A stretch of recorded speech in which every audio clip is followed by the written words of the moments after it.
Marwadi university మంచి భవిష్యత్తు కోసం తెలుగు విద్యార్థులు ఇష్టపడే యూనివర్సిటీ. కాల్ 9059052378 9059052379.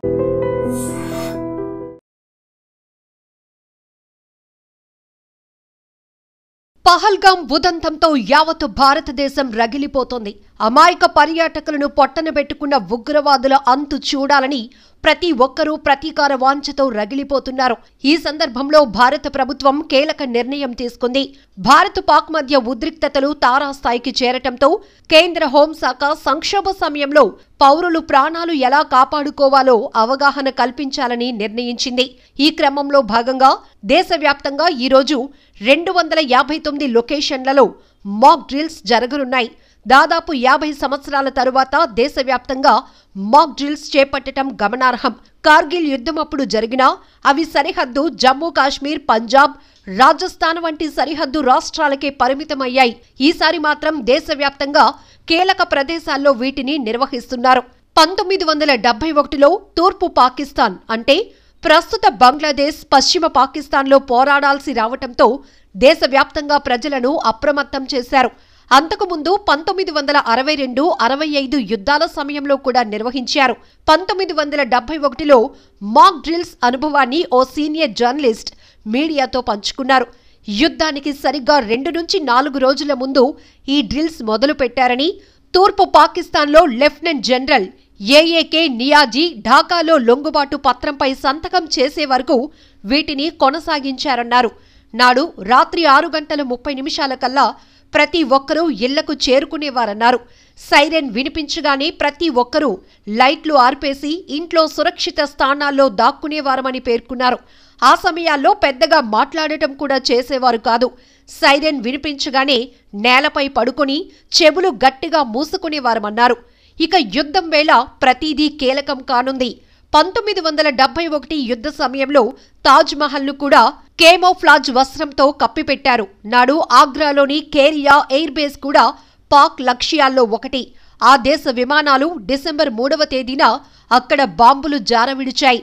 దీనిలో ఎయిర్ బేస్ స్వల్పంగా దెబ్బతింది. యుద్ధంలో ప్రజల నైతిక స్థైర్యం దెబ్బతీయటం కోసం సాంస్కృతిక చిహ్నమైన తాజ్ మహల్పై పాక్ దాడి చేయొచ్చని భావించారు. దీంతో ఆ మర్నాడే దానిని శత్రువు కంటపడకుండా పరిసరాల్లో కలిసిపోయే విధంగా చేసేందుకు ఒక ఆకుపచ్చటి జూటు వస్త్రంతో కప్పిపెట్టారట. ఇక దాని సమీపంలోని లైట్లు మొత్తాన్ని కూడా ఆర్పేశారు. ఇలాంటి జాగ్రత్తలే ఎర్రకోట, కుతుబ్ మినార్, జైసల్మేర్ కోట వద్ద కూడా తీసుకున్నారు. 2వ ప్రపంచ యుద్ధ సమయంలో కూడా బ్రిటిష్ వారు జర్మనీ, జపాన్ విమానాలను తప్పుదోవ పట్టించేందుకు వెదురు పరంజాను ఏర్పాటు చేశారు. అయితే ఈ రోజే మాక్ డ్రిల్ ఎందుకనే విషయానికొస్తే, ఇప్పటికే ఈ మాక్ డ్రిల్స్ లో పాల్గొనాలని ఆయా జిల్లా అధికార యంత్రాంగాలు, సివిల్ డిఫెన్స్ వార్డెన్లు, వాలంటీర్లు, హోంగార్డ్స్, ఎన్సీసీ కోర్ను, ఎన్ఎస్ఎస్, నెహ్రూ యువ కేంద్ర సంఘటన్, కాలేజీలు, స్కూల్ విద్యార్థులకు కేంద్రం పిలుపునిచ్చింది. శత్రు యుద్ధ విమానాలు, క్షిపణులు, డ్రోన్లు దూసుకొస్తున్న వేళ ప్రజల సన్నద్ధత కోసం వీటిని నిర్వహిస్తున్నారు. ఇందులో సైరన్ అత్యంత కీలకమైంది.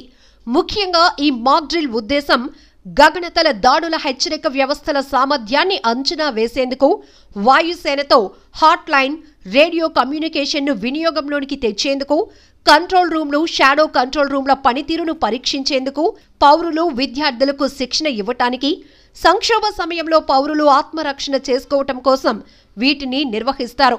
అలాగే బ్లాకౌట్ సమయంలో తీసుకోవాల్సిన చర్యలను నేర్పించటం, వాటి ప్రభావాన్ని అంచనా వేయటం కోసం సివిల్ డిఫెన్స్ సర్వీసులను యాక్టివేట్ చేయటం, వాటి స్పందనను పరీక్షించటం, వీటిల్లో వార్డెన్ సర్వీసులు, అగ్నిమాపక సహాయ తరలింపు ఆపరేషన్లు వంటివి ఉంటాయి.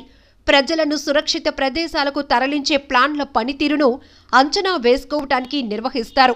అందుకోసం ఈ వ్యవస్థలు మొత్తాన్ని యాక్టివేట్ చేస్తారు. ఈ మాక్ డ్రిల్స్ లో కీలక పరిశ్రమలు, ప్రభుత్వ భవనాలు, సైనిక అవుట్పోస్టులను, విద్యుత్ స్టేషన్స్, కమ్యూనికేషన్ హబ్స్ కేమోఫ్లాజ్ చేయటాన్ని కూడా సాధన చేయనున్నారు. ఉపగ్రహాలు, ఇతర గగనతల నిఘా నుంచి తప్పించడానికి ఇలా చేయనున్నారు. ఇలాంటి మాక్ డ్రిల్స్ ను ఇటీవల కాలంలో కొన్ని దేశాలు నిర్వహించాయి. 2025 మార్చిలో తైవాన్లో నిర్వహించారు. ఇక జపాన్లో 2023 నవంబర్లో జరిగాయి. ఫిన్లాండ్లో కూడా రష్యా ఆక్రమణ భయంతో మాక్ డ్రిల్స్ నిర్వహించారు.